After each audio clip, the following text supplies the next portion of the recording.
Hello everyone. No, this is not Otodo72. This is my alter ego, Otomichinoku. Konnichiwa.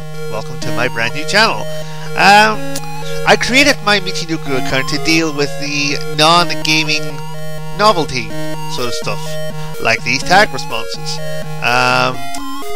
like the likes of this one, because I have been tagged by Techromancer1 for the top 5 first-person shooter tags, which was originally created by unearthVII's. So, first of all, I'd like to say I'm not really a big fan of first-person shooters at all. I'm more of a scrolling shooter fan rather than first-person shooter. But I've somehow managed to comply my 5. Some of these games I haven't played in ages, and some of them I really have no recollections of, but I pretty much vowed to myself to name 5, so yeah, let's get to it. So, in no particular order, by the way, first one on my list, this was probably going to be in most people's lists: Doom. Quite honestly, if you haven't played Doom, where on earth have you been? Doom is a legendary game, and in my opinion, it's the one game that started all this first-person, the first-person revolution. It was Doom that started it all. So, I did mention that there were games in this top 5 that I didn't have much recollections of.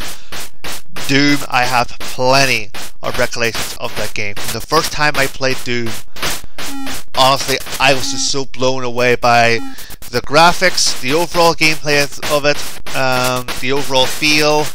I played a game like no other, and I remember sitting up till like 4 in the morning playing Doom,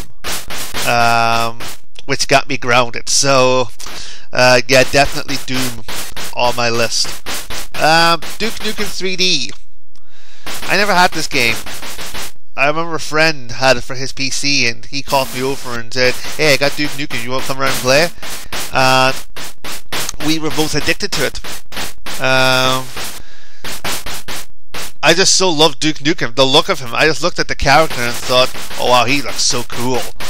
And that's what appealed to me the most, the character, rather than the actual game. So, yeah, I haven't played Duke Nukem 3D in years, but definitely it's a game I'm very fond of. The third one, Time Splitters. I never purchased this game for my PlayStation 2.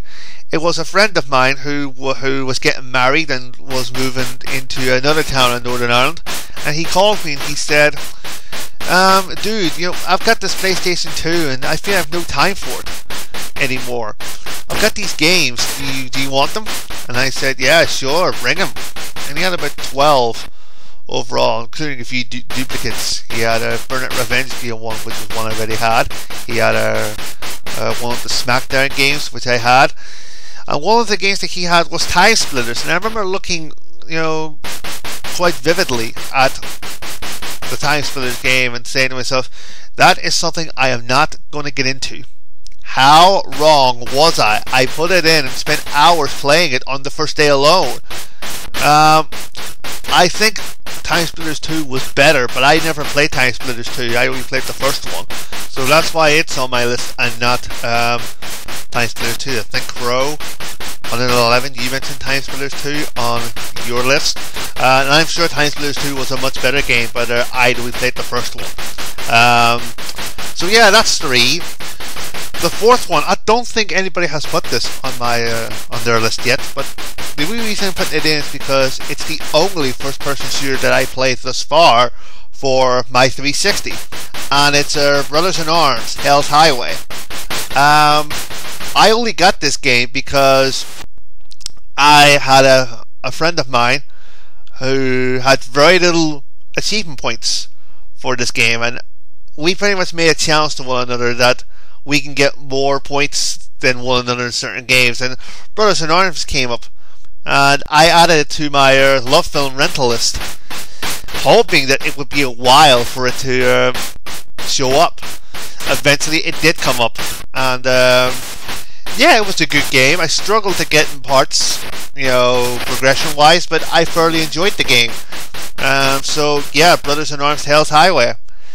And the last one, I think I'm going to put this one right at the very top. I think I personally have saved the best to last.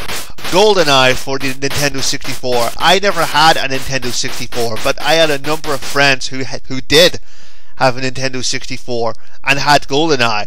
And I remember quite fondly Christmas time, one of my friends would bring over his N64 and we would play GoldenEye on Christmas Day. I think 1990, I can't remember what year it was, 2001.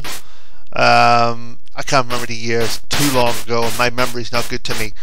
But I definitely remember Christmas time playing GoldenEye in the Nintendo 64. That was such good fun. Even some of the older family relatives would sit and play. You know, some of them had never touched a controller in their lives, and they would sit and play GoldenEye for the N64. So definitely that one I'm going to put right at the very top, because of all of these first-person shooters, GoldenEye was the most fun I had in the previous four combined. So yeah, definitely GoldenEye 007 for the Nintendo 64. So that's it. That's your tag. So thank you unearthVII's for the tag. Thank you TechRobinson1 for tagging me. More tag responses are coming, so please tag me. I'm open for tags now. So if you got a tag, feel free to tag me. I'm open. So thanks for watching, guys, and see you guys soon with some more tag responses. Sayonara.